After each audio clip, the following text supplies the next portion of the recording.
بسم اللہ الرحمن الرحیم۔ السلام علیکم ناظرین، آپ یوٹیوب چینل دیکھ رہے ہیں، میں عمران خان ہوں۔ ناظرین، پاکستان تحریک انصاف نے یا اپوزیشن نے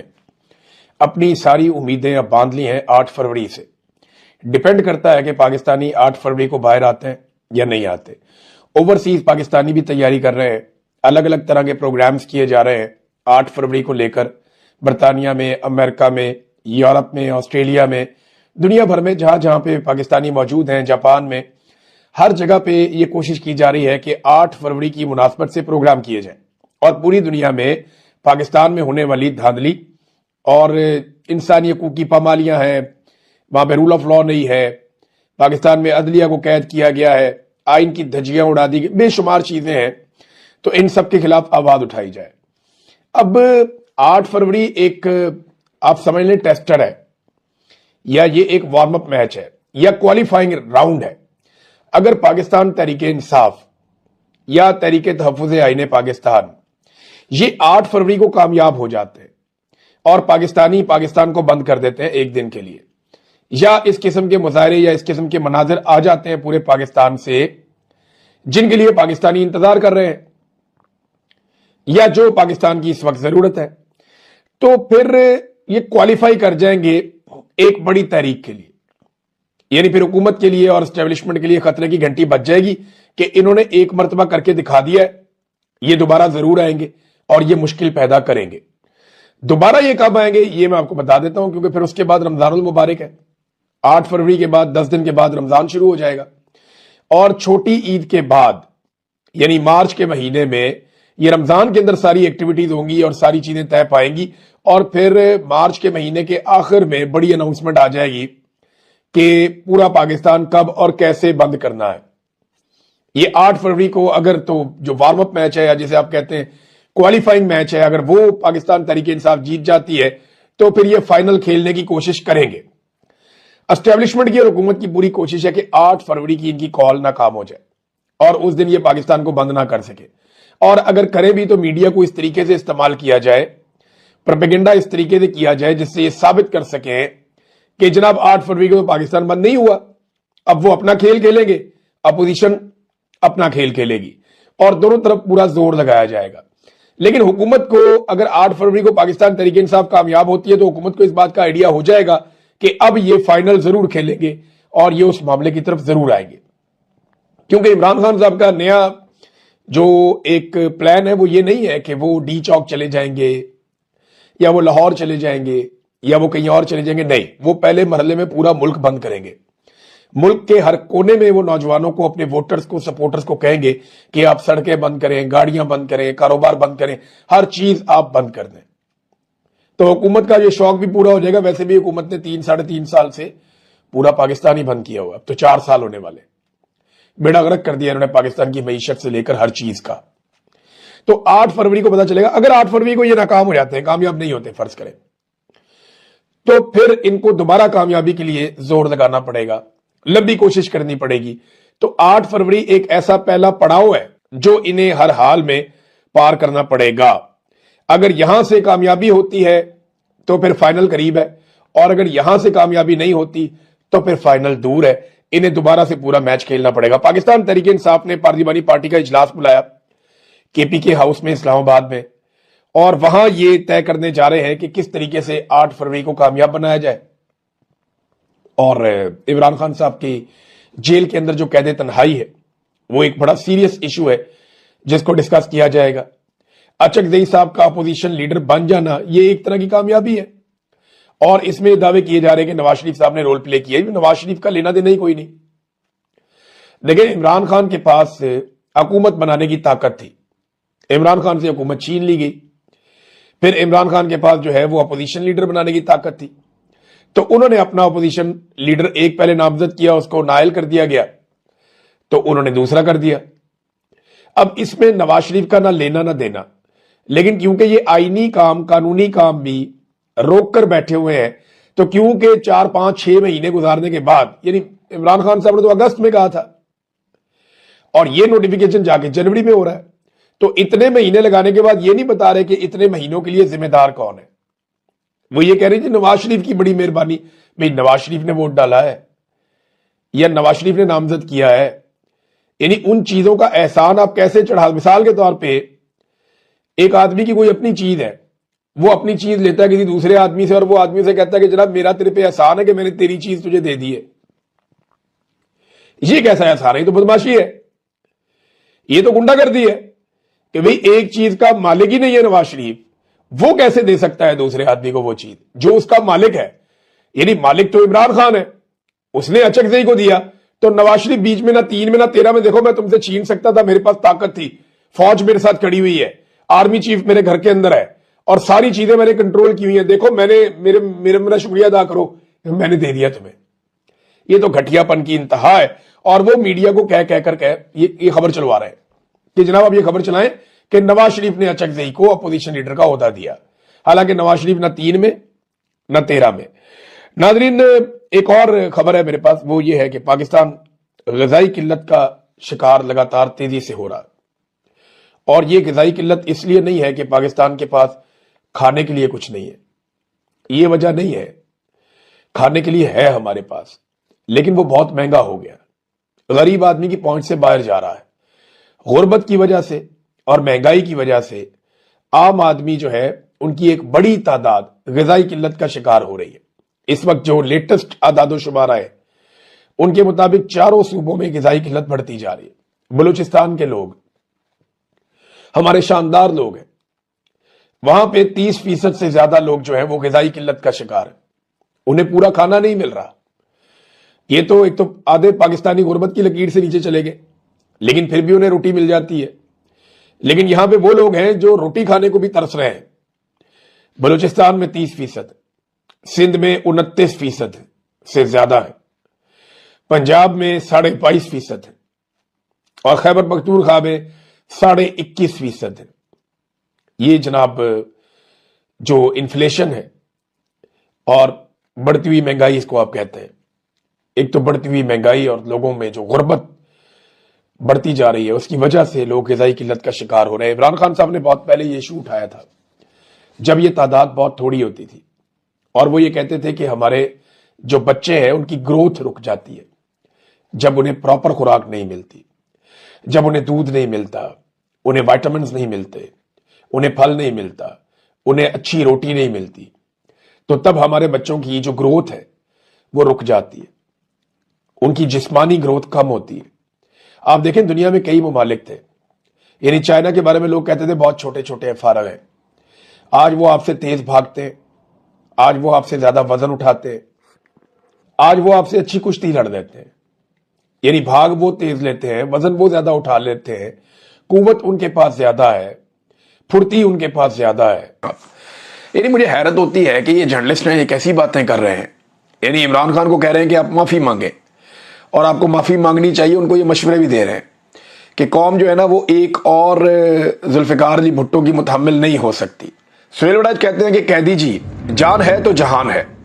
پاکستان بھٹو جیسا سانحہ دوبارہ نہیں دیکھنا چاہتا. اب یہ ایک دھمکی ہے, یہ ایک دھمکی ہے جو عاصم منیر سے ملاقات کے بعد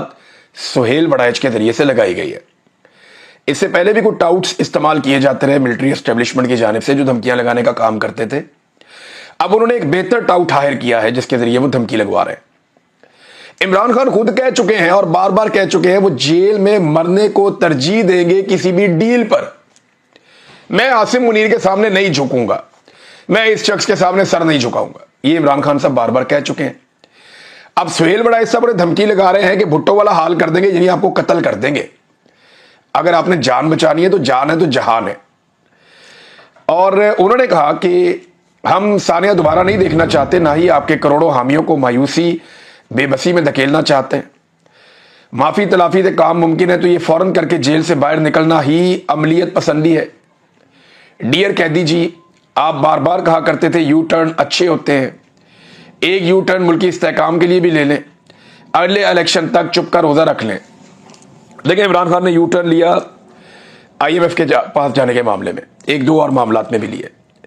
لیکن وہ جو یو ٹرن عمران خان صاحب نے لیے وہ انہوں نے قوم کے لیے لیے تھے اس وقت اور اپنے موقف سے پیچھے ہٹے تھے. لیکن عمران خان ایک بات اور بھی کہتا تھا جو سہیل وڑائچ صاحب بھول گئے. عمران خان نے کہا تھا کہ میں اپنے مقصد تک پہنچنے کے لیے یو ٹرن لے سکتا ہوں لیکن اپنے مقصد پر یو ٹرن نہیں لے سکتا. اب عمران خان یہ کہتے ہیں کہ پاکستان کی اسٹیبلشمنٹ سے جو حقیقی آزادی ہے وہ پاکستانی قوم کو دلوانی ہے، یہ ان کا مقصد ہے۔ اس تک پہنچنے کے لیے تو وہ یو ٹرن لے سکتے ہیں، لیکن اس مقصد سے کیا وہ یو ٹرن لے سکتے ہیں؟ ہوگا کیا اگر عمران خان صاحب معافی مانگ لیتے ہیں؟ دیکھیں، یہ نواز شریف کی خواہش ہے، نواز شریف کو اس بات کا پتہ ہے، اس کی بیٹی کو بھی پتہ ہے کہ اب وہ عمران خان جتنے مقبول کبھی نہیں ہو سکتے، نہ کبھی ماضی میں رہیں، نہ آئندہ کبھی ہو سکتے ہیں۔ تو انہیں ایک بات کا آئیڈیا ہے کہ ہم تو وہاں نہیں پہنچ سکتے، اس کو نیچے کھینچو، عمران خان سے کوئی نہ کوئی معافی منگواؤ، کوئی ایک آدھا کاغذ کا ٹکڑا ہمارے پاس ہو، اس کو لے کر ہم دنیا کو بتائیں جناب ہم بھی ویسے اتنے برے ہیں اور عمران خان بھی ویسے ہی ہے۔ اگر ہم بزدل ہیں تو عمران خان بھی دلیر نہیں ہے۔ اب یہ وہ ساری کہانیاں عوام کو سنانے کے لیے، اپنے آپ کو ریلیونٹ بنانے کے لیے عمران خان کو نیچے کھینچنا چاہتے ہیں۔ خود تو اوپر نہیں جا سکتے، لیکن انہوں نے حل یہ نکالا کہ عمران خان کو نیچے لے آئے۔ اگر عمران خان نے معافی مانگ بھی تو یہ سچے دل سے معافی کیا ہوتی ہے؟ یعنی اس کا پیمانہ کیا ہے؟ Army chief field marshal Asim Munir کو کیسے پتا چلے گا کہ یہ جو معافی مانگی ہے یہ سچے دل سے ہے یا نہیں ہے؟ اس کا کرائٹیریا کیا ہوگا؟ کہ باوضو ہو کر کوئی خاص طریقہ کار کر کے کوئی سچے دل سے خشوع و خضوع کے ساتھ وہ کیسے پتا چلے گا کہ یہ جو معافی مانگی گئی ہے یہ سچے دل سے معافی مانگی گئی ہے یا جھوٹے دل سے معافی مانگی گئی ہے؟ ایک تو یہ مجھے بہت عجیب لگتا ہے جو یہ بات کی جاتی ہے۔ دوسرا، اگر عمران خان صاحب اس معاملے میں اسٹیبلشمنٹ سے ہار جاتے ہیں فرض کریں تو کیا ہوگا یہ کہ اگلے کچھ عرصے تک کے لیے، یا ہو سکتا ہے کہ لمبے عرصے تک کے لیے، عوام کے اندر سے یہ خواہش یا امید دم توڑ جائے کہ جناب اسٹیبلشمنٹ کو شکست دی جا سکتی ہے، یا اسٹیبلشمنٹ سے جان چھڑائی جا سکتی ہے، یا اسٹیبلشمنٹ کے ظلم سے بچا جا سکتا ہے۔ ہو سکتا ہے لوگوں میں یہ امید دم توڑ جائے، اور اس وقت اسٹیبلشمنٹ کو یہی چاہیے کہ پاکستان کی عوام یہ سوچنا بھی بند کر دے کہ کسی دن وہ پاکستان کی اسٹیبلشمنٹ کو اپنے تابع کر لیں گے۔ اب اس میں سہیل وڑائچ صاحب نے جو کالم لکھا وہ تو آپ کے سامنے، میں نے آپ کو بتا دیا کہ وہ مشورے دے رہے ہیں، ساتھ دھمکیاں بھی پہنچا رہے ہیں، لیکن یہ سہیل وڑائچ صاحب کا پرانا طریقہ کار ہے۔ یہ اسٹیبلشمنٹ کے آج کی داسی نہیں ہے، یہ اسٹیبلشمنٹ کی آج سے غلامی نہیں کر رہے، یہ بہت پرانے اسٹیبلشمنٹ کے مطیع ہیں، یہ بہت پرانے اسٹیبلشمنٹ کے چاہنے والے ہیں۔ یعنی ہمیں تو یہ کہتے ہیں نا لوگ کہ جنرل باجوہ سے، فیض سے ہمارے اچھے تعلقات تھے، میں لعنت بھیجتا ہوں، میں ساری زندگی کبھی فیض حمید کو ملا بھی نہیں، اور جنرل باجوہ سے جو ملاقات ہوئی اس کے اندر بھی اختلاف ہو گیا۔ یعنی میں نے جنرل باجوہ کو اس کے منہ پر کہا تھا کہ جنرل صاحب 70 سال آپ نے چورن بیچا قوم کو کہ کشمیر کو آزاد کروا لیں گے، اب آپ ہمیں کہہ رہے ہیں کہ جا کر ہم قوم کو یہ بتائیں کہ جناب بھول جائیں کشمیر کو اور انڈیا کے ساتھ تعلقات نارملائز کریں، یہ نہیں ہونا۔ پھر میں نے انہیں کہا یہ جو آپ نے بنائی طریقے لبیک کے بارے میں میں نے کہا یہ لاہور سے لے کے پنڈی تک یہ جو آپ نے کھیل دیا ہے نا، یہ آپ کو کسی دن پتہ چل جائے گا جو یہ آپ کے ساتھ کریں گے، اور آپ ہمیں چاہتے ہیں کہ ہم جا کے ان سے لڑیں، تو آپ کیا کریں گے؟ آپ کو یہ فیصلہ خود کرنا پڑے گا کہ آپ نے قوم کے ساتھ یہ کیا کیا۔ یہ چیزیں میں نے ان کے سامنے رکھی تھی۔ تو میری تو جنرل باجوہ سے جو ملاقات ہوئی، ایک دو ملاقاتیں، وہ بھی اسی طرح کی تھی، کوئی اچھی ملاقاتیں نہیں تھی، بدمزہ والی تھی۔ جنرل فیض سے میں ساری زندگی ملا ہی نہیں۔ اب آپ اندازہ کریں کہ سہیل وڑائچ صاحب جو خود کو ایک نیوٹرل صحافی کہتے ہیں، یہ ذرا جنرل باجوہ اور جنرل فیض کے بارے میں کیا کہتے تھے، ذرا یہ بھی آپ سن لیں۔ جب جنرل باجوہ کو ایکسٹینشن دی گئی تو سہیل وڑائچ صاحب نے لکھا کہ بالآخر پاکستان کی پائیدار ترقی کا راستہ ہموار ہو چکا ہے، کیونکہ تاریخ کے طالب علم اور ترقی کے خواہاں جنرل قمر جاوید باجوہ کو مزید 3 سال کے لیے آرمی چیف بنا دیا گیا ہے۔ اس فیصلے پر وزیر اعظم عمران خان امریکہ، یورپ اور دنیا بھر کے ممالک سے مبارکباد کے مستحق ہیں، کیونکہ اب پاکستان امن اور ترقی کی راہ پر ہی چلے گا۔ اندازہ کریں یہی سہیل وڑائچ ہیں جو جنرل باجوہ کی شان میں بھی قصیدے پڑھا کرتے تھے، اور ان کے بارے میں اور کیا کچھ کہا کرتے تھے۔ یعنی انہوں نے، ذرا یہ جملے آپ سنیں، آپ کی جو ہے نا آپ کا ایمان تازہ ہو جائے گا۔ انہوں نے کہا کہ تاریخ کا شعور رکھنے والے جنرل قمر جاوید باجوہ نہ افغانستان میں خانہ جنگی چاہتے ہیں اور نہ ہی بھارت کے ساتھ جنگ، سو دنیا بھر کے امن پسندوں کے لیے جنرل باجوہ کی تقرری ایک خوشخبری ہے۔ جب جنرل باجوہ کی ایکسٹینشن کی افواہیں گرم تھی تب ISI کے سربراہ جنرل فیض حمید نے عہدہ نہیں سنبھالا تھا، مگر جہاں 4 سینئر ترین جرنیلوں کے مستقبل پر سوالیہ نشان لگا ہے، وہیں جنرل فیض حمید جیسا آئرن مین جنرل باجوہ کی معاونت جاری رکھے گا، اور جنرل قمر جاوید باجوہ کی 3 سالہ مدت ملازمت میں توسیع کے بعد اگر وہ اگلے آرمی چیف کے لیے سب سے طاقتور امیدواروں کی دوڑ میں شامل ہو چکے ہیں، یعنی وہ یہ کہہ رہے ہیں کہ اب فیض حمید جو ہے وہ اگلے آرمی چیف آ رہے ہیں، اس کے علاوہ اور بھی تعریفیں کی، ذرا یہ بھی سنیں آپ۔ آگے وہ کہتے ہیں کہ جنرل فیض حمید 4 سینئر ترین جرنیلوں میں شامل ہوں گے، اور اگر انہیں بھی اسی طرح 6 سال یعنی 2028 تک بطور اگلے army chief of the staff اپنی پالیسی تسلسل سے جاری رکھنے کا موقع ملتا ہے تو پاکستان بھی ملائیشیا، ہانگ کانگ اور چین کے ماڈل کی طرح فائدہ اٹھا کر اور ترقی کر کے 12 سال گزار کر نئی منزلوں کی طرف گامزن ہو چکا ہوگا۔ یعنی یہ کہہ رہے تھے کہ پاکستان چائنا بن جائے گا، ملائیشیا بن جائے گا، ہانگ کانگ بن جائے گا اگر جنرل باجوہ نے یہ 3 سال نکال دیے۔ اس کے بعد جنرل فیض حمید کو آرمی چیف بنایا گیا اور اس نے بھی 6 سال نکال دیے تو پاکستان ہانگ کانگ بن جائے گا، کمال کر دے گا پاکستان ترقی کا، پاکستان جو ہے وہ بہترین ماڈل پاکستان ترقی کا اپنا لے گا۔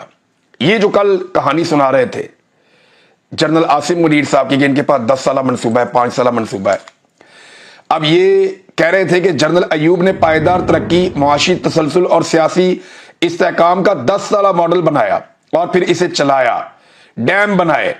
اور پاکستان کو ملائیشیا اور جنوبی کوریا کی سطح پر لے جانے ہی والے تھے کہ عدم استحکام ہو گیا، سیاسی عدم استحکام ہو گیا۔ یہ شخص بہت پرانا جرنیلوں کا مطیع ہے، بہت پرانا جرنیلوں کے ساتھ خوشامد کرنے والا ہے۔ میں سہیل وڑائچ صاحب کے بارے میں یہ کہنا نہیں چاہتا تھا، لیکن جو بھی ڈکٹیٹر آتا ہے پرویز مشرف سے لے کر اب تک،